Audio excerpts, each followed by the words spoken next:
बताएंगे वो एक बेहतरीन स्टॉक जहां पर बाजार बहुत ही जबरदस्त तरीके से बुलिश है। देखिए, आज का इक्का में बहुत सारे नाम थे वैसे तो, क्योंकि पूरा केमिकल सेक्टर ही जोरदार तेजी में है। बहुत दिक्कत हुई होगी आपको। मतलब इतनी बड़ी सूची थी तो काटना पड़ रहा था किसको लें किसको ना लें। 2-3 नाम भी है लेकिन लास्ट में एक ही नाम निकाला, वो है लक्ष्मी ऑर्गेनिक्स का। शानदार तेजी में स्टॉक है और इसी चैनल पे अलग अलग लेवल पे अलग अलग जानकारों ने राय दी है इसमें तेजी की, चाहे वो राजेश पालविया साहब हों या फिर आशीष चतुर्मोता साहब हो, सबने ही खरीदारी की यहाँ पर राय दी। स्क्रीन पर आपके रिटर्न आप देख ही पा रहे हैं। 3 दिन के अंदर शेयर 25% के आसपास उछल चुका है। एक आंकड़े आपके सामने आएंगे, एक हफ्ते में 25, एक महीने में 74, YTD 178 और लिस्टिंग से लेकर अब तक 180% तक का रिटर्न इस स्टॉक ने दिया है। ऐसा हुआ क्या जो इतनी बड़ी मूवमेंट स्टॉक के अंदर आते हुए दिखाई पड़ी? देखिए, पहली चीज तो इसके नतीजे बहुत ही शानदार थे। दूसरा, ब्रोकरेज हाउसेस के अपग्रेड्स आए थे जिसके आधार पर शेयर चला और सभी के टारगेट्स अचीव करके उसके ऊपर एक्सीड करता हुआ दिखाई पड़ रहा है। केमिकल सेक्टर की तेजी भी है, टेलविंड भी है, जो प्राइसेस बढ़ रहे हैं उसका भी इंपैक्ट है, ड्यूटी कट है उसका भी इंपैक्ट है, तो ये और कुछ फैक्टर हैं जो कि सपोर्ट कर रहे हैं इस पूरे सेक्टर की तेजी को। इसके अलावा सबसे क्रूशियल पार्ट इसकी वैल्यू जो बाजार ने आइडेंटिफाई की उसके आधार पर चलता हुआ दिखाई पड़ा। अब वैल्यू कैसे आएगी वो आप टेबल देखेंगे उससे समझ में आएगा आपको। एक स्क्रीन पे आंकड़े आएंगे। कंपनी की FY21 की सेल्स करीब 1768 करोड़ रुपए के आसपास थी और EBITDA करीब 282 करोड़ रुपए के आसपास था। मार्जिन रफली 16% के आसपास और मुनाफा 127 करोड़ रुपए के आसपास। ये 4 आंकड़े आप पिछले पूरे वित्तीय वर्ष के हिसाब से देखेंगे, लेकिन उसके सामने इस क्वार्टर का अगर आप नंबर उठा के देखेंगे तो बड़ा फेरबदल वहां होता हुआ दिखाई पड़ेगा। जहां पिछले साल भर में कंपनी ने 1700 करोड़ के रेवेन्यूज निकाले थे, इस क्वार्टर में महज 800 करोड़ रुपए के आसपास के रेवेन्यू आ गए, यानी कि हाफ रेवेन्यू इस क्वार्टर में ही खाली आ गए। 282 करोड़ के EBITDA के सामने 155 करोड़ का EBITDA इस क्वार्टर में आ चुका है। पूरे साल में कंपनी 16-17% मार्जिन निकालती है, इस बारी 21% के मार्जिन ऑलरेडी निकाल चुकी है अब तक। और सबसे बड़ी चीज, मुनाफा जो पिछले साल 127 करोड़ था, इस बारी महज 102 करोड़ रुपए के आसपास आ चुका है।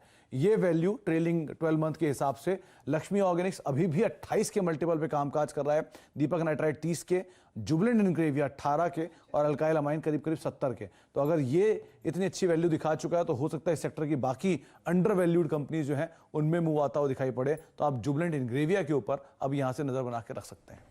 चलिए, तो ये समझिए बिछड़े हुए 2 भाई हैं जो अलग अलग क्षेत्र में ट्रेड करते हैं, लेकिन काम दोनों का ऑलमोस्ट सिमिलर है। आज इत्तेफाकन आशीष चतुर्मोता हमारे साथ जुड़े हुए हैं और सुबह जो पहला ट्रेड आपने दिया था वो लक्ष्मी ऑर्गेनिक केमिकल्स ही दिया था। आशीष जी, आज का 10% सर्किट तो स्क्रीन पर है ही। आप बताइए, पोजिशनली आपको ये स्टॉक कहाँ जाता हुआ दिख रहा है? यहाँ पर हम लोग 3 दिन में 2 रनअवे गैप्स देख चुके हैं।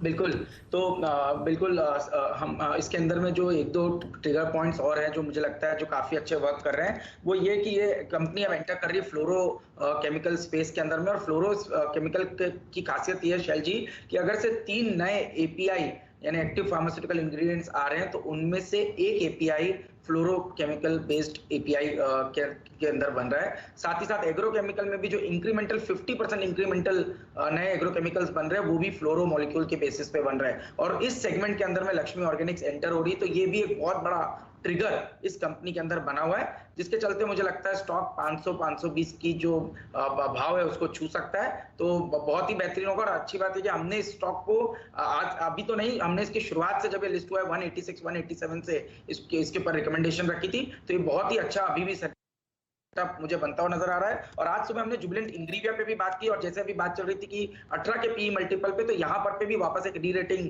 शुरू हो जाएगी और 820-850 के लक्ष्य बहुत ही जल्द जुबिलेंट इंग्रेविया के भी स्टॉक में देखने को नजर आ जाएंगे। इनफैक्ट मेरे ख्याल में सुमित ही आज न्यूज रूम में कह रहे थे कि दोनों कंपनी के बिजनेसेस काफी सिमिलर हैं और वही शायद बाजार इस समय भुनाएगा। जुबिलेंट इंग्रेविया में काफी तगड़ी तेजी पहले ही हो चुकी है, अब शायद नंबर लक्ष्मी ऑर्गेनिक का आया।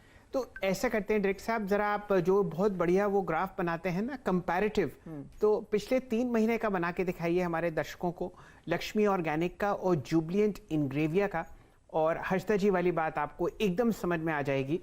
दोनों बिजनेसेस के जो काम हैं और तरीके हैं बिल्कुल एक ही हैं। और फिलहाल आपको इंग्रेविया वैल्यूएशन के हिसाब से सस्ता चलता हुआ दिखेगा, हालांकि आपको जो उसका प्राइस पर शेयर है वो ज़्यादा है, लेकिन प्राइस पर मत जाइए, आप बिल्कुल वैल्यूएशन पर ही देखिए और रनअवे रैली आपने देखी फिलहाल लक्ष्मी ऑर्गेनिक केमिकल्स पर और जुबिलेंट इंग्रेविया आपको उसका साथ देता हुआ दिख सकता है। फिलहाल स्क्रीन पर आपको वो ग्राफ बनता हुआ दिखेगा।